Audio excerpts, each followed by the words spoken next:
So all these extra parts, I always just keep throwing them in the parts bin. This is it. This started out as a white mower, and I do not suggest trying to build anything out of one of these. The only thing that I did like about it is it's got the dual arm steering. This is stamped steel. The other ones are cast. So the other ones, the cast ones, you can't really work with all that well, but these ones are weldable, and you can cut them up and do whatever you want with them. But yeah, I would not suggest using a white motor for anything. The engineering on them is just over-engineered. Like, I don't know what this hump is about here, but I mean, the Poland that I used was all flat framed. You didn't have to work around stuff like that. I didn't delve too far into it because I wasn't too worried about the engineering of it. I'm just needing it for the chassis. Now that I got this all stripped down, I'm going to go ahead and use some of the parts on the T-bucket. But I wanted to get this one broken down so that way I can get the bucket completely finished out and get started on making the trailer for it. I really want to get the T-bucket finished, that way I can take it out and do a speed run on it and see what I actually get out of it. But whenever you're in this thing cruising along, man, I mean, like, it feels like it's getting it. There's no suspension, so you feel every bump in the road, and 40 definitely seems like you could die. So I call it 50, I guess. But we'll see whatever the GPS says. Hopefully I can get it finished out tomorrow, and hopefully tomorrow I got to do some mowing, so it'll be the next day. It don't matter to you guys. You'll see it whenever I upload it. But yeah, I'm stoked about getting this thing going and getting the bucket finished out. So I just got word from my neighbor that I can go ahead and grab one of his wheelbarrows. He's got a couple wheelbarrows down at his house. They're in pretty good condition. So I'm going to go down there and grab one for the trailer project. So we'll see what it looks like.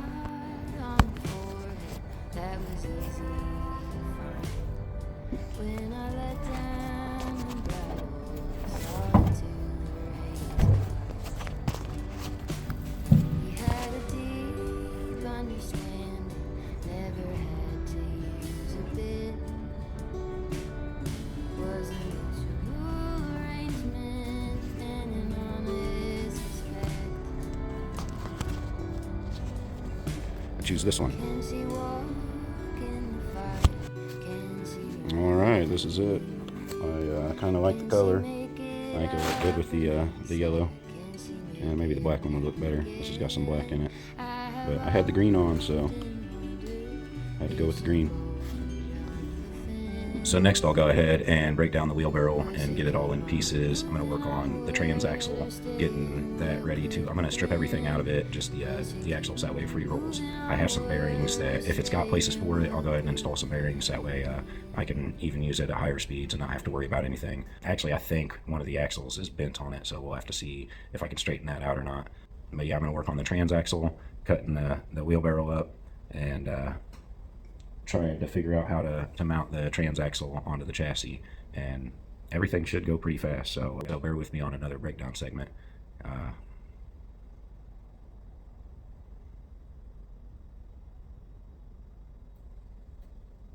At least it'll go fast.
These are really important. They're a brass bushing that these the gears ride on.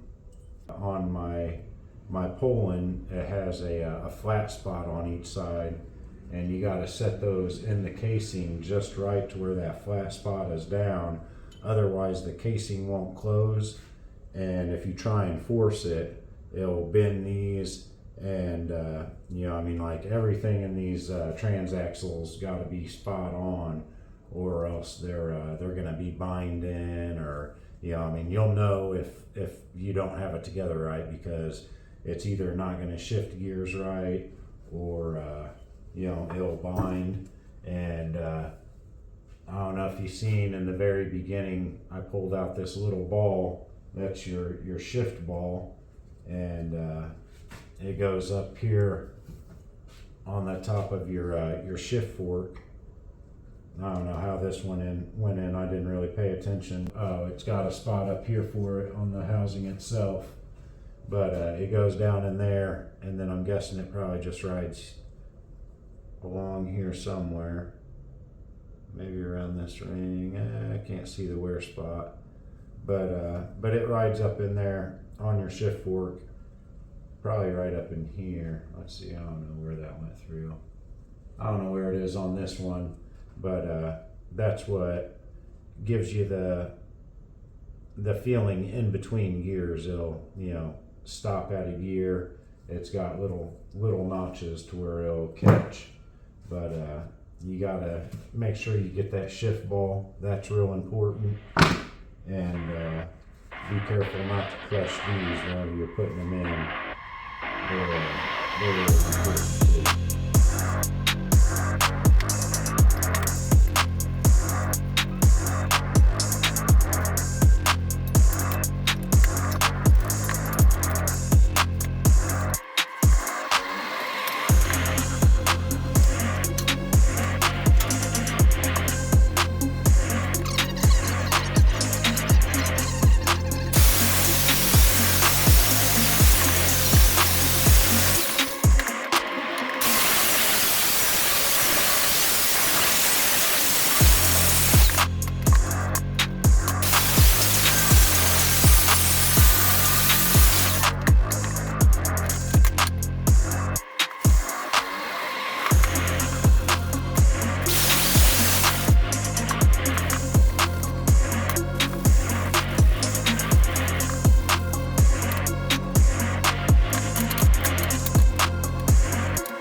I think it looks good. This one I might have to put a trunk on it or whatnot. A little wagon. I think I should have. This box is bigger than mine, so I think I should be able to possibly have like half of that box. So I might be able to try and incorporate that into storage or something.